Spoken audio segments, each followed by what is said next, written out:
Do you want to improve your wildlife photography instantly? Everything I'm about to share is something that you can go out and use right after watching this video. The first thing is actually to stop doing a thing that most beginners do. It is completely ruining your chances of getting home with a great shot. When I first started in wildlife photography, I wasted a lot of time trying to sneak up on animals or follow after them. For shy animals, it's simply a waste of time. Trying to sneak closer to them, their senses are too sharp, they'll most likely hear you or see your outline or even smell you. So stop following after animals, you will only get tail shots. Instead, try to get ahead of them by walking in an arch around them and wait for them to come closer while you sit still. When you deal with shy or even skittish animals, use camouflage to get closer to them. For less nervous animals, it's simply enough just to sit still, and they will normally get used to your presence after a little while. When you combine this with the next tip, you'll already start to see very different and better wildlife photos that you're simply not able to capture before doing this. And it is such a simple thing to do with an enormous impact on your photos. Get down low with your elbows in the mud. It will really change everything. When I first realized this, I was absolutely amazed at how much more I could get out of my lens.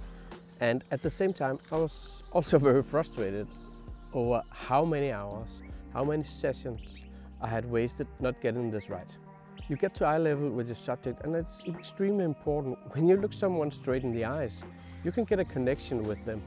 But if you look at someone from above, you can't really. Your eyes have to meet, and it's the same with animals. Another thing about this that's extremely important is that the background will be so much further away, making it much easier to get a smooth and out of focus background. Now, when you have this eye level perspective, you're already in position for the next tip that will take your photos to the next level. It might seem subtle to some, but it makes such a huge difference in making the photos tell a story. I want you to start looking for gestures and actions instead of shooting portraits. Shooting portraits of animals can be fun and it can be rewarding, but it also gets boring. You can take thousands of these shots, making them fill up your hard drive, but most of them will just look like the previous one. So if you instead shoot when a bird stretches its wings or when it interacts with another bird, this is when your images get way more interesting. If there's one thing that can transform your images just like a magical pill, it's this next tip. But before we get to that, if you enjoy this video, please hit the like button, and if you want to learn more about nature photography, consider subscribing to my channel and do turn on the notification bell. You will likely see the biggest transformation in your images if you shoot when the light is amazing. Try to get up early in the morning and shoot during the golden hour, and this is really the best time to shoot. This is when the light is low in the sky and fog and mist appear. This is where all the drama is. This is when the light gets that amazing magical glow, and this is the difference between an okay image and a gorgeous one.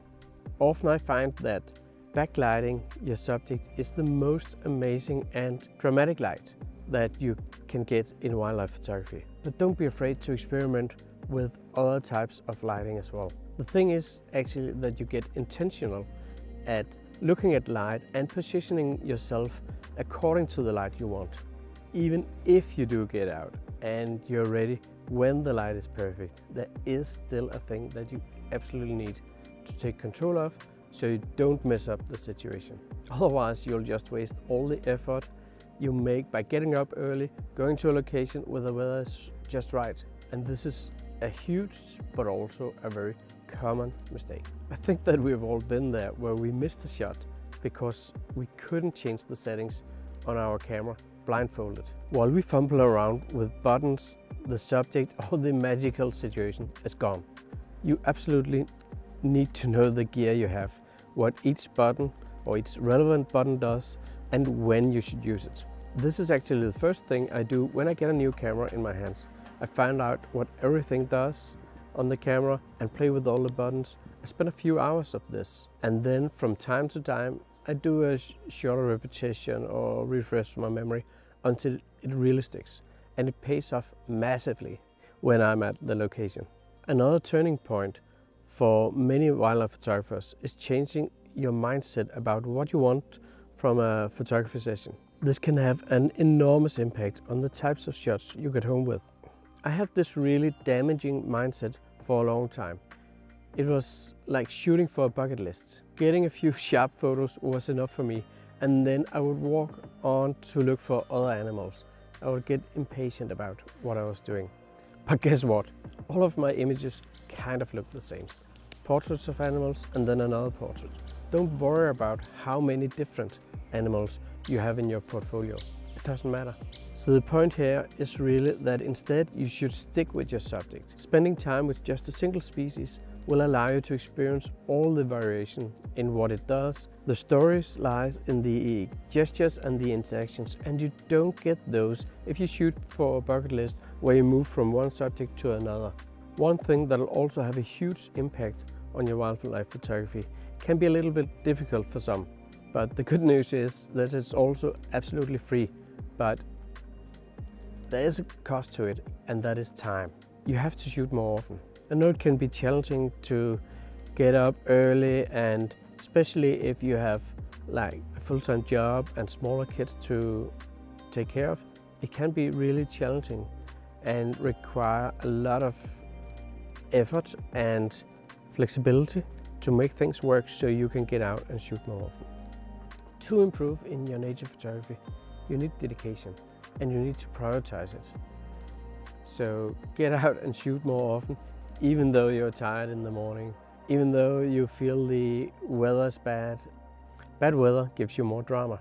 Like, when I think about it, the times where I think that I don't improve is often the same time or the same period of time where I don't get out as often as I used to. So get out and shoot more often. I promise you, it will get you closer to nailing that wall hanger. You simply get more time to practice your skills. Now, what I've talked about so far hasn't been about the gear that you use for wildlife photography. So if you're interested to learn more about the accessories that will actually improve your wildlife photography, then you should check out this video up here. See you over there.